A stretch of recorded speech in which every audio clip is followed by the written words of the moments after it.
अस्सलामुअलैकुम students, welcome to knowledge world, FSC knowledge world. आज हम केमिस्ट्री का चैप्टर नंबर 7 करेंगे, जो कि है ऑर्गेनिक केमिस्ट्री। सबसे पहले हम इसके इंट्रो पर आ जाते हैं। Before 200 years ago chemist recognised organic compound. 200 साल तकरीबन पहले केमिस्ट ने रिकॉग्नाइज किया ऑर्गेनिक कंपाउंड्स को and distincts from the inorganic compounds, और उनको अलहदा कर लिया, सेपरेट कर लिया इनऑर्गेनिक कंपाउंड से टू बेसिस पर। फर्स्ट इज़ ओरिजिन कहते हैं कि इर्तिका को, किसी भी चीज़ का सबसे पहले जो वजूद में आया वो किस तरह बनी थी और कहाँ से उसका वजूद आया। और सेकंड कहते हैं प्रॉपर्टीज़ खसूसियात को कहते हैं कि वो उसमें क्या क्या खसूसियात हैं, फोर्सेस किस तरह की हैं, और मेल्टिंग पॉइंट्स, बॉइलिंग पॉइंट्स, ये सारी चीज़ें इसमें आ जाती हैं। तो उससे आगे हम चलते हैं तो वाइटल फोर्स थ्योरी आती है। कहते हैं केमिस्ट कंसीडर्ड, सबसे पहले के जो केमिस्ट थे वो कंसीडर करते थे that organic compounds cantt be prepared.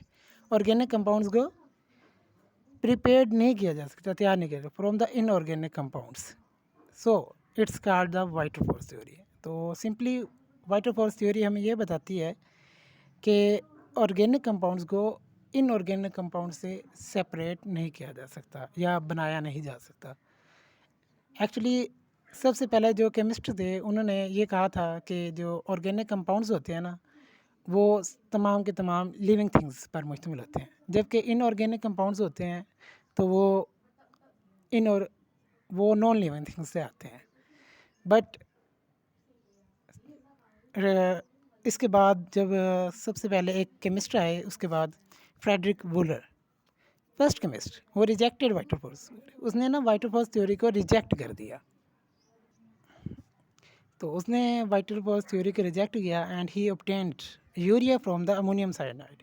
उसने अमोनियम साइनाइड जो कि एक इनऑर्गेनिक कंपाउंड है, उससे यूरिया प्रिपेयर किया। यूरिया एक्चुअली यूराइन में पाया जाता है, ह्यूमन की यूराइन में। तो उसने यूरिया को प्रिपेयर किया अमोनियम साइनाइड से। अमोनियम साइनाइड का फार्मूला होता है CnH4CnO, और ये एक्चुअली ब्रेक हो जाता है NH2 की चॉइस 2 में, और CO यहाँ पर नाइट्रोजन जो होता है वो रिमूव हो जाता है। उसके बाद आते हैं अब जी मॉडर्न डेफिनेशन ऑफ केमिस्ट्री। जो मॉडर्न डेफिनेशन है वो क्या है, तो मॉडर्न डेफिनेशन ऑर्गेनिक केमिस्ट्री की ये बनी कि the branch of chemistry which deals with the study of hydrogen and carbon or hydrogen and their derivatives, और उनके डेरिवेटिव्स के मेन केमिस्ट्री की वो ब्रांच जो कि कार्बन, हाइड्रोजन और इनके माखूज़ जो इनसे मुंसलिक होते हैं अदर कंपाउंड्स, उन पर मुश्तमिल होती है, या जिसमें इन चीज़ों को स्टडी किया जाता है, उसको हम मॉडर्न ऑर्गेनिक केमिस्ट्री कहते हैं। सो नेक्स्ट हमारे पास हैं features of the organic chemistry, कि ऑर्गेनिक केमिस्ट्री के फीचर्स कौन कौन से हैं। तो उसमें फर्स्ट नंबर पर आता है peculiar nature of the carbon, carbon की पेक्यूलियर नेचर। सेकंड आता है नॉन आयनिक करेक्टर, कि उसमें नॉन आयनिक करेक्टर होता है या नहीं होता। थर्ड आती है सिमिलैरिटी इन बिहेवियर, कि बिहेवियर में क्या सिमिलैरिटी आ रही है उसमें। फोर्थ आता है complexity of the organic compound. Fifth आता है आइसोमेरिज्म, एंड सिक्स आता है rates of the organic reaction. उसके बाद आ जाता है 77 में आता है सोलिबिलिटी। तो फर्स्ट हम डिस्कस करते हैं peculiar behaviour of the carbon. तो कार्बन में ऐसी क्या चीज़ है कि उसके बिहेवियर क्या है कि हम उसको डिसाइड करते हैं या फर्स्ट रखते हैं ऑर्गेनिक कंपाउंड में, एक मेन जुज मानते हैं। तो इसमें आता है no there are millions of the organic compounds. अब एक वक्त वो था कि जब हम कह रहे थे कि ऑर्गेनिक कंपाउंड्स को प्रिपेयर ही नहीं किया जा सकता इनऑर्गेनिक से, और अब हमारे पास मिलियंस ऑफ कंपाउंड हैं जो कि हमने मोस्टली इनऑर्गेनिक कंपाउंड से ही प्रिपेयर किया। तो कहते हैं इसकी वजह क्या है, due to self linking property of the carbon, carbon की सेल्फ लिंकेज प्रॉपर्टी की वजह से ये मुमकिन हुआ है, क्योंकि कार्बन के पास 4 वैलेंसी होती है, और 4 वैलेंसी की वजह से ये डबल सिंगल बॉन्ड बनाता है। तो carbon formed single and multiple bond, और बहुत से ज़्यादा बॉन्ड, बहुत से bond to satisfy its valency, अपनी वैलेंसी को सेटिस्फाई करने के लिए ये डबल, सिंगल और मल्टीपल बॉन्ड बनाता है। तो ये नाइट्रोजन वगैरह के साथ भी बॉन्ड बनाता है, नाइट्रोजन, ऑक्सीजन, etc। तो ये बहुत से कंपाउंड्स के साथ। कैटिनेशन क्या है? कहते हैं the self linking property of the carbon, carbon की सेल्फ लिंकिंग यानी कार्बन के साथ bond, the self linking, self एक दूसरे के साथ। तो इस प्रॉपर्टी को हम कहते हैं the self linking property of the carbon is called catenation. इस प्रॉपर्टी को हम कैटिनेशन कहते हैं। कार्बन स्टेबल बॉन्ड ऑक्सीजन के साथ बनाता है, इस तरह नाइट्रोजन और अदर कंपाउंड्स के साथ भी बॉन्ड बनाकर ये अपनी वैलेंसी को सेटिस्फाई करता है। सो नेक्स्ट है हमारे पास ऑर्गेनिक कंपाउंड का नॉन आयनिक कैरेक्टर, कि नॉन आयनिक कैरेक्टर क्या है। So organic compound mostly consist of the covalent bond, so ये मोस्टली कोवलेंट बॉन्ड पर कंसिस्ट होते हैं। So they can't give ionic reactions, तो इस वजह से ये आयनिक रिएक्शन नहीं देते हैं। सो नेक्स्ट अब चलते हैं सिमिलैरिटी इन द बिहेवियर, के सिमिलैरिटी बिहेवियर में किस तरह की मुशाबत पाई जाती है। There exist close relationship between the different organic compound, different organic compound के दरमियान एक रिलेशनशिप मौजूद है। That's due to the homologous series, जो कि होमोलोगस सीरीज की वजह से है। होमोलोगस सीरीज इस तरह से है कि मोस्टली बहुत से organic, millions of organic compounds का जो सिमिलरिटी यानी बिहेवियर है ना, वो एक दूसरे से मिलता जुलता है।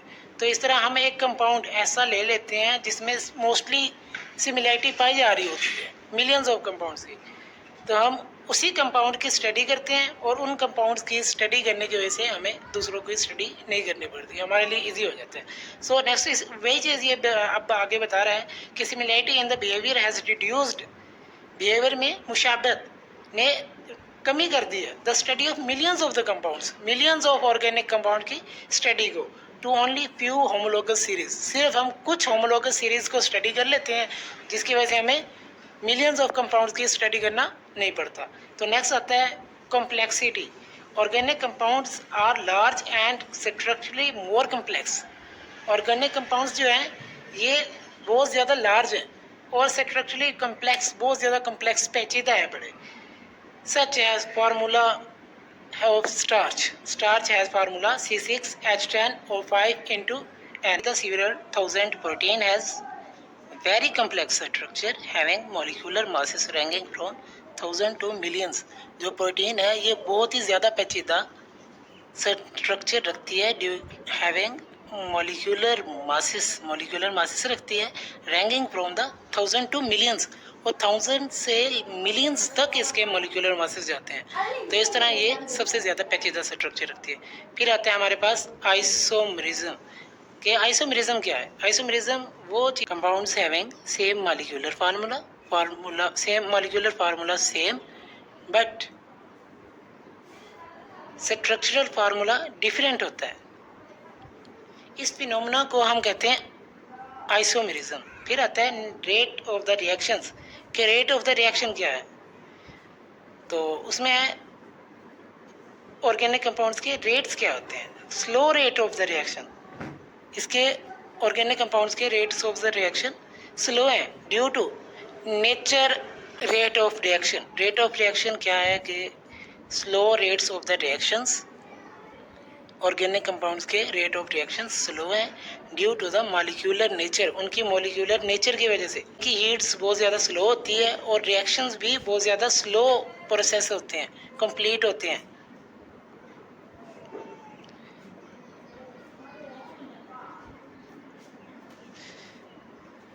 इनकी हीट्स स्लो होती हैं और रिएक्शन भी बहुत ज़्यादा स्लो होते हैं। नेक्स्ट आता है सोलबिलिटी। सोलबिलिटी क्या है।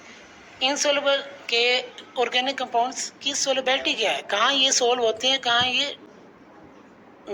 ये सोल्व होते हैं और कहाँ ये सोल्यूबल नहीं है। तो they are insoluble in water, ये वाटर में सोल्यूबल नहीं होते। And soluble in non polar organic solvents, और नॉन पोलर ऑर्गेनिक सॉल्वेंट्स में ये सोल्यूबल है, such as benzene, petroleum and ether etc. तो ये पेट्रोलियम, बेंजीन और ईथर वगैरह में सोलबल हो जाते हैं।